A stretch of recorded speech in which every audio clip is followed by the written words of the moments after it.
Hello mga ka-asenso! So welcome po sa ating Usapang Kaperahan, no? Episode na ito. At ito na nga, no? Dahil nai-excite ako dahil meron tayong i-interviewin ng mga multi-millionaires ng Rising Era Dynasty. Bakit mga? Kasi dalawa sila. Power couple. So ito nga po lang aking i-interviewin, no? Ay walang iba kundi, no? From the Elite Champions. Founder to ng Elite Champions, no? Walang iba kundi si Marvin and Cindy Human. Hello. Hello, partner. Thank you so much po. Grabe, mas nakagandahan ako sa inyo po. No?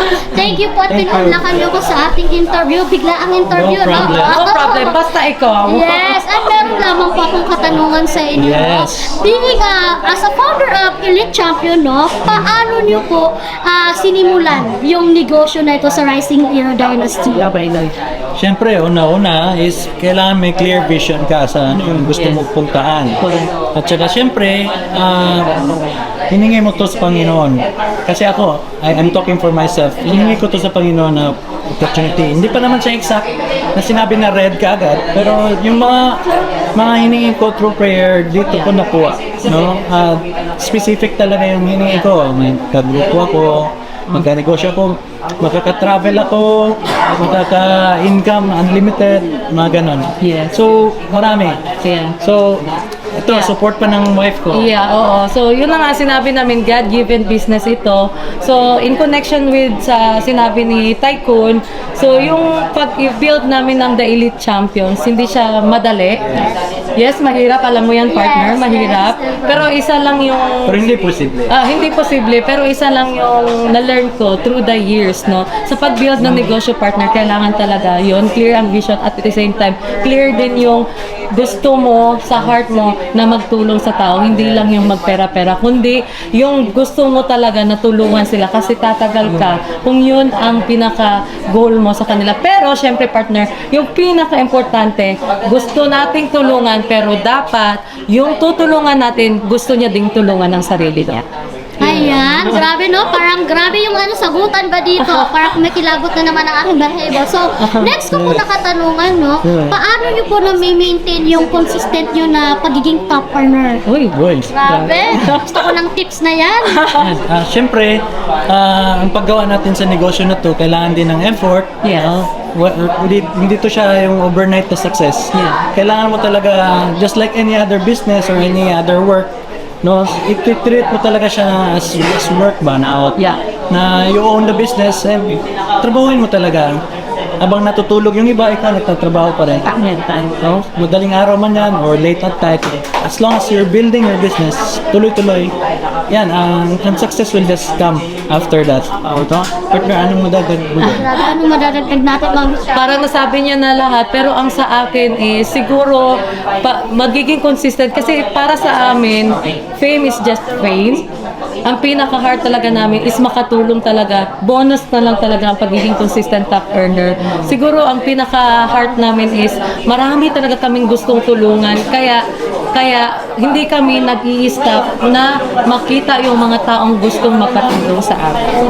Ayan, so another katanungan na lang po, no? Despite ang daming company, no? Yeah. Na pretty sure, so sobrang galing niyo po. Ang dami nag-o-offer na ibang Yes, company. sobra, lalo sa kanya. Yes. Oo, Especially sobra kay, talaga, alam ko yan. Return garbage, especially po sa inyo, no? So, isa po sa katanungan ko kung bakit Rising Era Dynasty ang napili niyo? Why choose red? Unang-una is, wala na, hindi na ako magpaligoy-ligoy.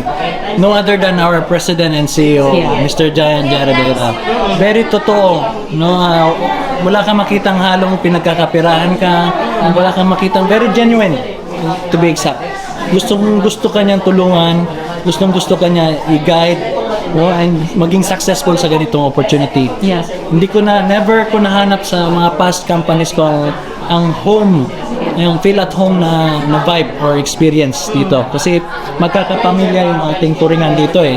Walang nagsusulutan, walang nag-awayan. Yeah. Ang lahat iisa. No? Just to help other people.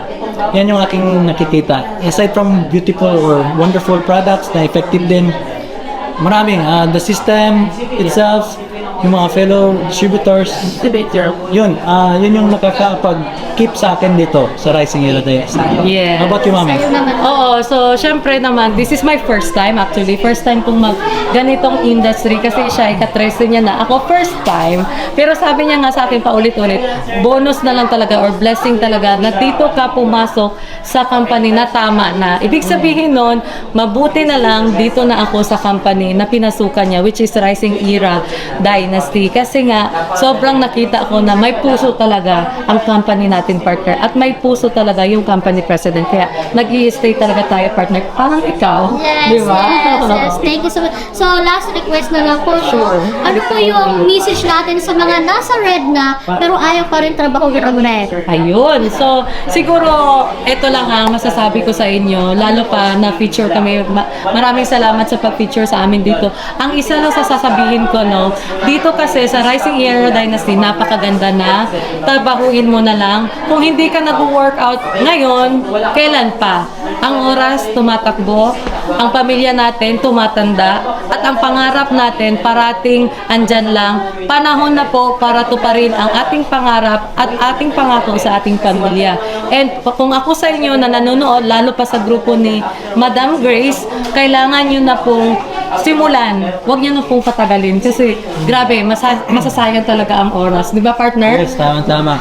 Sa akin siguro, ang nakikita ko is, hindi lang siguro sila naka-resulta kagad, no? Dahil maraming challenges, na normal naman talaga kahit saan kang industriya, may challenges talaga. Pero dito is kailangan lang ng focus at determination para ma-achieve mo yung goals mo. Kahit saan kumpanya ka, pero nandito ka na sa red, nag-pay-in ka na.